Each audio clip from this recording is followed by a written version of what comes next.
What's up, everybody? Happy Friday and welcome to the Early Edge. It is going to be a very busy day of picks. We're peppering in baseball, a lot of golf. We've got soccer. We've got a lot going on today's show.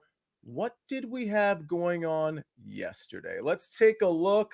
Too many X's. We had some high confidence picks that just didn't come through. That's the nature of a 162 game baseball season. 3-5 overall. Don't forget my Robert McIntyre pick over Svensson. That was on Tuesday's show, but we knew it wasn't going to come to fruition until Thursday. Sniper goes 1 for 2. Our SportsLine pick comes through.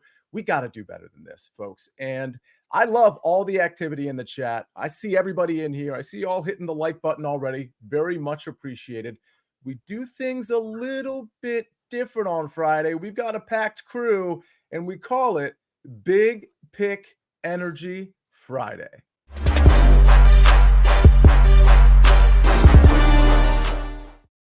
Woo! Oh, buckets. Let's go! Yes!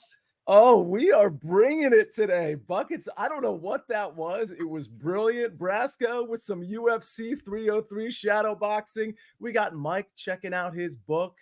But Chip Patterson, we've missed you a little bit. I think we all need an espresso or a chip me up. Good morning, Sia. Good morning, Mike. Good morning, Buckets. Good morning, Danny. Good morning, Snake. Good morning, Early Edge fam. The only debate that I'm having is debating with you. Yes, you, as to why you are not getting all of the sports line. Because here's what happened. I tuned in yesterday, couldn't make it live, but I wanted to be there. And so I went and I checked it out and I saw a really good WNBA pick, but the line had already jumped. So here's what I did. I went to SportsLine. I clicked on the analysis tab and I saw the handicap. I saw how Calvin Wetzel was detailing player availability and how that has impacted pace and points per possession and why the over is still a good play. Even though the points had moved 5, even though the spread had moved 5 points, it's still daggum cashed. So did his first quarter with the Storm and the Fever. I mean, I just don't know how you're getting it. Danny Brasco has been dropping some WNBA heaters. Mackenzie Brooks has had winners on inside the lines. We are in deep W season, and every time I hit a winner, I just walk around the house and say, "Hey, ladies!" Every single time. Hey, ladies. So let's keep it going. SportsLine got you covered for deep W season.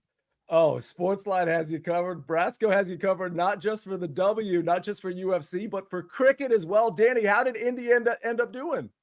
Sia, they absolutely torched England, and we are sitting with a pretty plus 125 ticket to lift the cup. They're minus 210 favorites in the final against South Africa. And I couldn't be more excited to try to get people on my cricket bandwagon. I call it Willy Wonka's baseball. I'm only a year into the sport as a fan. So, the history and the culture I'm still learning on, but the game itself is so nuanced and fascinating, just like baseball. I think I'm going to convert a lot of MLB fans that'll be wagering some cricket with me not too long from now. Boom, says Lee Brown. Brasco, I got to say, for those of you that weren't in our chat, I believe it was Monday, Brasco was there was a lot of conviction behind the India pick. He put it in the chat. It was very good plus money at the time. If you followed that pick, you're good to go. Buckets, we're in the throes of Copa America and Euro 2024. I'm just curious, where are the picks today? Which of the tournaments? Neither of the tournaments, Sia. I am not touching the Copa games this afternoon because it features Brazil, who is capable of winning 10-0 or drawing 0-0 against Costa Rica. I have no idea what's going to happen there. I'm taking us to some fun, smaller leagues where I think we can find a little bit better value moving forward. And not crooked officials. Listen, I was on Panama to score 2 last night, so I'm unfortunately happy about the crooked officials. All right, Sox Nation says Sia Buckets 2024. Let's get out and vote. I don't hate that ticket. Okay, Mike, let's start with you. Let's start with maybe not some official picks, but perhaps some home run picks. Normally we showcase our home run model, but we're not doing it today. There's some injury concerns with some people who showed up on our model. Before we get to official picks, is there anyone that pops out to you as maybe a decent home run look? Yeah, I would say anyone in the Kansas City-Cleveland game should be really, really strong hitting conditions there today. Back up with the winds blowing out. And 2 pretty questionable pitchers on the mound with Tristan McKenzie and Alec Marsh. So looking at Bobby Witt, looking at Vinny Pasquantino mostly. I like the number on Vinny Pasquantino. the Cleveland side, not exactly up everywhere in the market yet, but waiting to see the number, as the number will matter the most on Jose Ramirez. But yeah, mostly focused in that particular game. All right. Like that. And I like Brian Grebin saying he likes the Sia Buckets ticket. Listen, I put it out there during the presidential debate that if I got a certain number of retweets, the Federal Election Commission promised me I'd be on the presidential ballot. So I'm only 9,975 retweets away, but you know, when there's a dream, there's the goal is still, it feels like it's within reach. Buckets, if you want to be my running mate, we'll have to talk to Prop Stars about that. We'll give him a cabinet position. I think it's something we can pull off, but I don't think Buckets is old enough. I know we got a lot to get to, but no, Is there an age limit for presidency? yes. Oh, but not on the other end, which is I was very going to say you have to be 80. There is not the limit, unfortunately, but there's a lower end. Oh man, that's we'll work it out. We'll work it out. Buckets, if we have to wait and drop you for the second term, then that's what we'll do. But you're gonna have an advisory position nonetheless. I gotta advise you, everybody, though. The home run promo from BetMGM, it's really pretty great.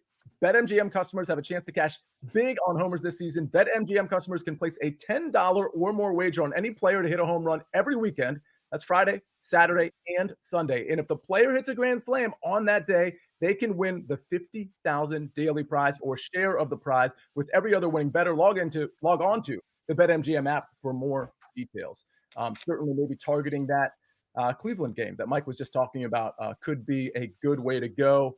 Danny Brasco, we're going to go to you first. UFC 303, correct me if I'm wrong, but this was the one that Conor McGregor was supposed to fight, and I'm getting a head nod. Okay. But we have a lot of, listen, we've got a main event. We got a co-main event, I believe. There's a lot of good action here and certainly a lot of good betting opportunities.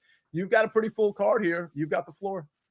Thank you, Sia. And yeah, if anyone follows me on social media, I predicted nearly 9 months ago that Chandler and McGregor would never fight. I don't think that fight is ever going to come to fruition. But I'll save my tinfoil hat conspiracy theories for another time. I'll get to the picks here. UFC 303, and now the main event, Sia, is Jiří Procházka taking on Alex Poatan Pereira, number 2 in their first meeting. Pereira won by knockout. Some fans feel the fight was stopped slightly prematurely, but let me lay the backdrop for this fight for you because there is a certain mystique to it.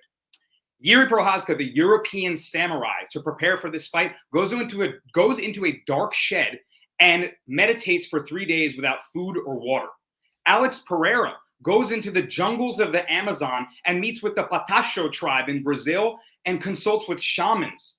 Procházka has talked about feeling that Pereira is using some sort of spiritual magic that he feels is not fair of use. So there's all sorts of interesting spiritualism and mystique around this fight that is just fascinating to me. So that's the backdrop for it. Now let's talk about how the style might play out between these guys. Well, Jiří is an unorthodox, explosive striker. The spinning attacks make him live against anybody.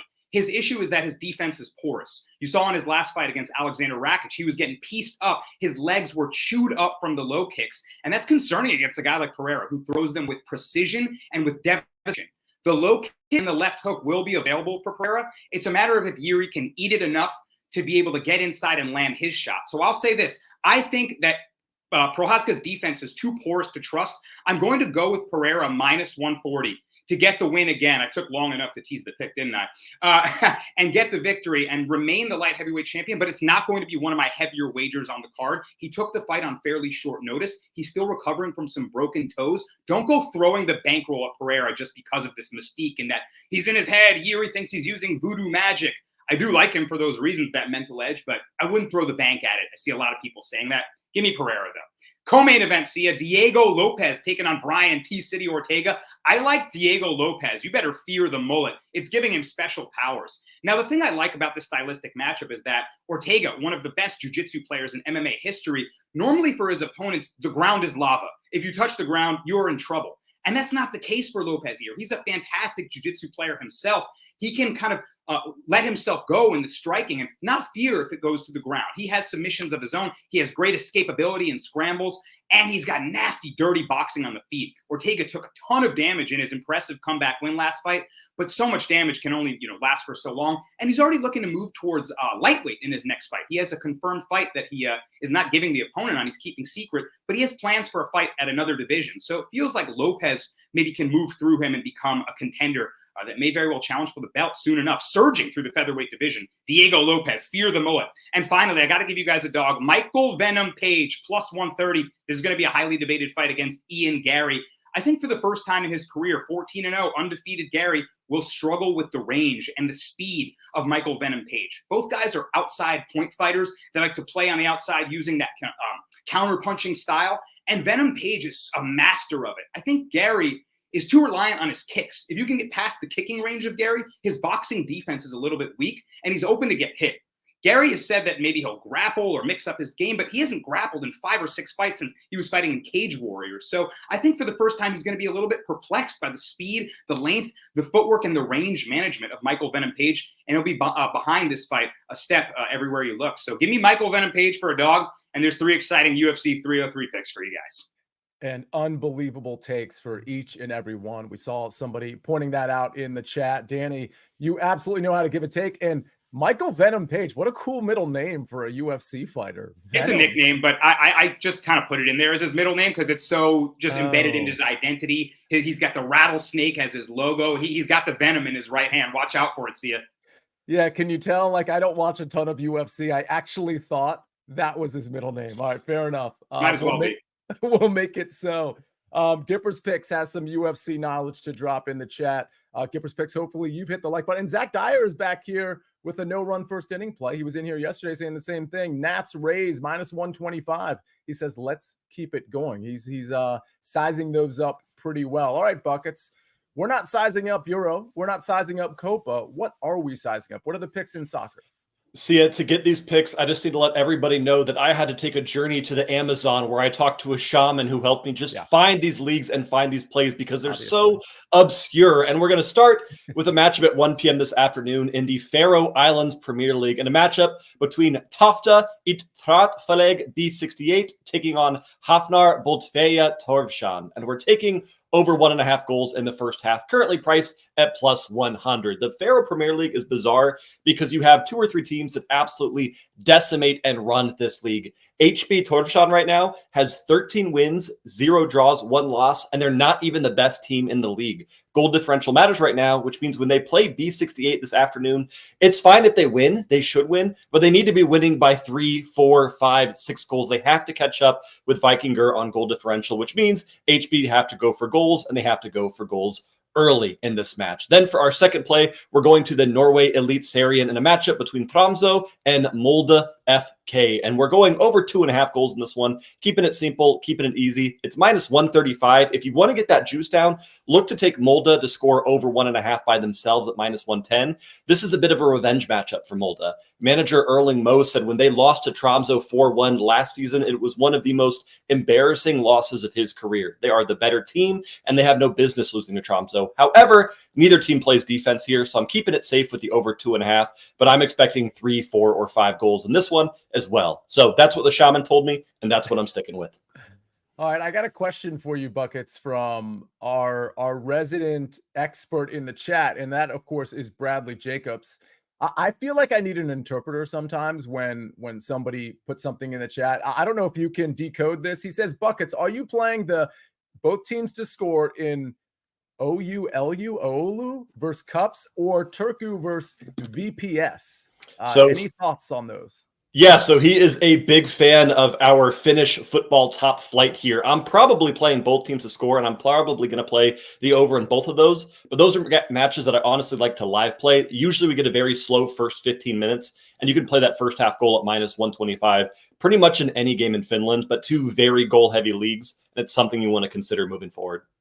All right. That is a good question and a great answer. Absolutely love that. I'll look for more picks in the chat, but we got to get to all of our golf picks. This turns into a golf show real quick. But before we do that, a SportsLine pick. We've got Charlie Morton K's. Now, by the way, there's a lot of baseball picks. That's the first, by the way, I think, of the show.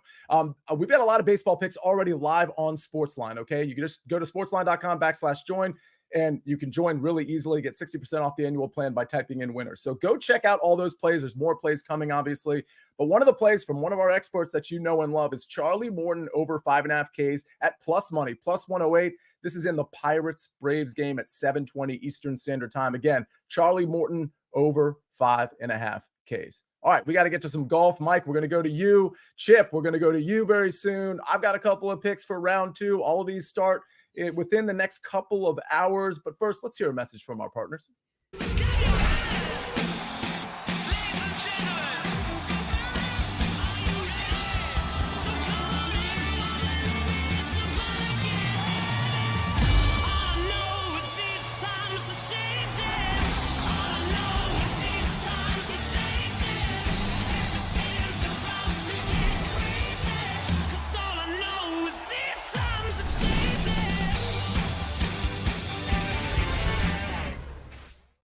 All right. Buckets, I have a question for you from Tim McConaughey. Can we watch these leagues anywhere? So obviously these are obscure games that you've kind of focused in on. They're bettable games. So, you know, where there's an edge, there's an edge. I don't think we need to wait for the nationally televised game to bet something, John. But with that said, Buckets, is there any way to, and if you can't watch it, is there any way to track the games? You would be amazed how many of these smaller leagues are streamed on YouTube from a guy's Razr flip phone. It's about 144p quality. It is tough to watch, but most of these games you can find if you just Google the team name and live stream on YouTube. If you just want to track it, SofaScore is an amazing app for tracking not only the score, but kind of a little graphed play-by-play with ball tracking as the game's going on. All right, we got to get to some golf picks. Mike McClure, we're going to start with you. You've got a round 2 matchup to talk to us about. Yes, yeah, it's one I backed on HQ in round 1. I'm going right back to it. It's Davis Thompson over Taylor Moore. This ended up pushing in round 1. These two guys coming into this tournament completely opposite directions in terms of current form, and it really kind of showed itself in round 1 despite the push. They both shot 4 under. But Taylor Moore did it all on the putting surfaces, gained 3 strokes putting, essentially lost everywhere else throughout the bag. He lost strokes off the tee, lost strokes on approach, lost strokes overall tee to green. And Davis Thompson, pretty much the opposite here. He gained strokes everywhere throughout the bag. Really liked his form coming in. 9th at the U.S. Open, final round, 68th there, but was also good at the Memorial T27, T17 at Schwab, 2nd at Myrtle Beach, which is a very comparable field to what we have here in Detroit. And Taylor Moore, just the opposite, right? He missed 3 consecutive cuts and then went to the no-cut event at the Travelers and essentially finished last. Had a great round with the putter yesterday, but again, lost strokes off the tee, lost strokes on approach. I am not confident with where Taylor Moore's game is, despite the -4 round yesterday. I am with Davis Thompson, just trending in the right direction. It's been solid for a pretty significant amount of time here. So I think that he's going to have another solid round where he gains throughout the bag. And Taylor Moore would not surprise me if we see him lose strokes off the tee yet again here in round 2. So give me Davis Thompson, -130 over Taylor Moore. Yeah, I like the play. I mean, Taylor Moore was somebody I was definitely fading for this tournament. I was surprised at how good he started, but he did fade a little bit in round 1. By the way, Kelly Collins, that's by the way number 2. Sorry about that, folks. I still have 1 to give. You like Van Rooyen over Schenk at -120. I do kind of like that as well. I will say these wide open setups probably do cater to Schenk. These birdie fests do cater to Schenk. So I would be a little careful with that. But I do like it. Before I give out my 2 golf picks, and Chip, you have 1 as well. Chip, I want to remind you, we're 57 days away from college football season. Can I just ask, maybe give me 20 seconds on what you're doing already for college football season? Well, I mean, if you can see it right there, the Chipalytics are being run. We are compiling our work because the work we do in June makes August easy, baby, because we are getting locked in all 134 FBS teams, figuring out first what you are in a vacuum, then moving it forward to what you are against your schedule. I would say that's been my big takeaway from my work this week. There are teams that are going to be better than they were in 2023 with worse records because of the change in strength of schedule. And when we start talking about win totals here on the early edge, that will be a big part of the calculation, which might not be the same on week-to-week wagering, but certainly if you're going with a season-long win total, you got to understand what it's going to be like when your 7th game in a row is 220 miles across the country somewhere in California, because every one of these daggum conferences goes from coast to coast. We factor it all in with the Chipalytics. Yeah, that's actually a really good point with respect to the edge we're likely to have. I mean, a lot of these big time teams changing conferences, changing travel schedules, everything's a little different. And we know just from the NFL, I mean, we have people like Warren Sharp who break down like travel and rest advantages and things of that nature. The same goes for college football as well. That's a really, really interesting point. All right, let's get to my golf picks. I've got 2 picks. We're running one back. The one I gave out on Tuesday, and then it ended up cashing yesterday on the final hole. Robert McIntyre minus 125 over Adam Svensson. I was extremely discouraged watching McIntyre yesterday because he was pretty good until he got to the putter. And the problem with that, the discouraging part of that is he's been very good with the putter. He was lining up to have his worst putting round in the last 30 rounds, dating back to March 3rd of this year, round 4 of the Cognizant Classic. But he banged in a 30-foot putt to get us the win on the 18th hole. So instead of going down basically around 2.7 strokes putting, because he made that putt, he only lost 1.5 strokes putting.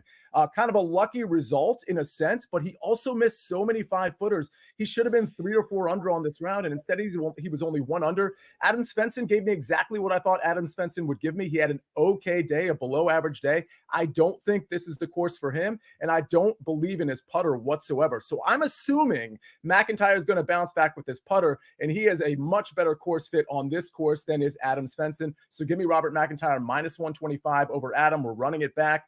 And then we're going to Lee Hodges, who hasn't had a lot of success on this course historically, but he's going up against Ryo Hisatsune. I think Lee Hodges is just a better course fit. Ryo has actually been playing pretty well as of late, but so has Lee Hodges. And when I looked at what they did yesterday, both of them were a little discouraging on approach in particular, but Ryo Hisatsune was a lot worse. And I just think Lee Hodges is the better player and the better course fit. So I think minus 120 is a very fair number. I would have probably played this up to minus 125, minus 130. And that's why I'm taking it here at minus 120. I have leans in other directions. If you want to ask me about some 2-ball or 3-ball matchups, feel free, and I'll bounce it off Mike or Chip as well. But we got to get going, Chip. We got to get to your PGA pick. Oh, is he frozen? Like the last person I would want frozen is Chip Patterson. All right, I'll tell you what. Is it we good? Yeah, we're good now. Yeah. Okay. I was going to give out your pick, but you got it now. You're okay. Good. Yeah. All right. I will try not to overload the StreamYard platform with a nice, easy. We're going with Aaron Rai, going in a head-to-head plus money against Cam Young. And I am, for starters, taking the volatility of Cam Young as a way to support Aaron Rai, who I think has just been playing terrific golf. I mean, we're talking somebody who's gained strokes in all 5 starts since May 1st. He's finished top 40 in each of those 5 starts. He was just, top 20 at the U.S. Open. I think that with Aaron Rai, particularly what we saw yesterday, is a bogey-free 66 that could have been even lower. On his first hole of the day, which was 10, he missed a 7-foot birdie putt. On his 17th hole of the day, which was 8, he missed a 6.5-foot birdie putt. Lights out on approach, 17 of 18 greens in regulation.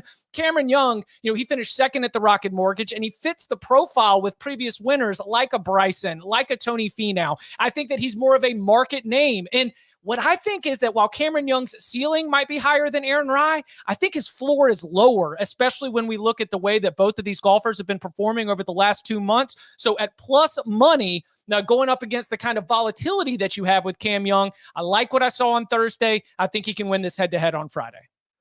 What's interesting, too, about Aaron Rai, I saw him plus 110 against Tom Kim. And we know, listen, we all expect Tom Kim to bounce back from a bad round, but plus 110 to a minus 130 favorite, that was almost an official pick for me, but I just didn't want to mess with it. But I will say the even money here, Chip, and the plus 110 with Aaron Rai, who's a solid player. It's not like it was an amazing round for Aaron Rai in the sense that he never has good rounds like that. Aaron Rai is a very solid player, can sometimes be shaky with the putter, but when I see him plus money or even money against Cameron Young or plus 110 against Tom Kim, it's something I have to consider. Go ahead, Chip. Well, yeah, I was just going to say, and something that I saw Patrick McDonald bring up on the early wedge, which, by the way, he slayed me with the PGB season. Oh my gosh. Like the FedEx Cup rankings, Aaron Rye, if he wants to better position himself for the playoffs, needs good finishes here in these kind of events. Right now, Cam Young is up in the 30s, and I think that Rye is around the 70s. And so if you want to factor in any extra motivation, Aaron Rye, somebody who plays on the DP World Tour as well,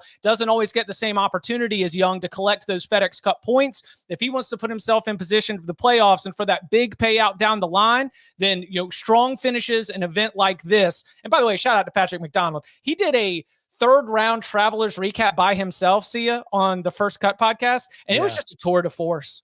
30 minutes of Patrick by himself just ripping. It was incredible. Patrick McDonald is the most underrated and perhaps underappreciated analyst and writer in the world, regardless of the space. Good. I'm telling you, every time I'm on a show with him, the guy is so brilliant. I feel very lucky to work with him, and I appreciate you bringing him up as well. Let's see. Just before we get to the recap screen, Cam Young over Noren. I don't hate that. There was a question about EVR. From Eric David over Taylor Moore. Mike, do you like that? I know you were fading Taylor Moore. That would be a stay away for me. How about you? Yeah, total stay away. Those two, that matchup is the more appropriate matchup, right? So when we have this matchup with Davis Thompson, it's very clearly Thompson there. But when I look at this one, they were nearly identical. They both were great with the putter, but losing strokes everywhere else throughout the bag, multiple strokes in the case of EBR. So I would actually be looking to fade EBR more than Moore in that particular matchup. Go ahead, Danny Brasco. I've actually got a UFC question for M2. And I know that I don't normally chat UFC with Mike, but I know he's a great DFS player. And I see on SportsLine, he writes DFS articles, including for MMA. And when considering betting props, I always like to chat with DFS guys. So Mike, do you have any projections that you love for this 303 card? I honestly have not run through it at all. I am leaving for vacation later tonight. I'm going to be gone for 14 days. So I am a little checked out on that. I will play DFS on Saturday still, but I have not run through any of it yet. So part of the DFS process as well that matters the most is simply gauging the ownership of the fighters. So once I have a more complete estimate of what the field is going to do, that will impact a lot more of my decisions than trying to actually project outcomes. Understood. Hey man, with the shirt on right now, which I'm loving, you're halfway to vacation, man. Enjoy it. Absolutely. I want to see Mike at Wimbledon. I want to see him in the all whites sitting right there courtside. Is that where you're going? It is not where I'm going next year, not this year, but not Wimbledon this year. Because people were asking for Wimbledon futures from you, and people were asking about college football futures show. We're running out of time in this show, but we're going to get to all that. Obviously, Chip, the Cover 3 podcast, I'm sure you guys are getting going soon, if not already, correct? Yeah, the win totals shows, which is half of a conference for an entire show. We go through all the power conferences plus group of 5. That machine really starts after media days, and media day starts in the middle of next month.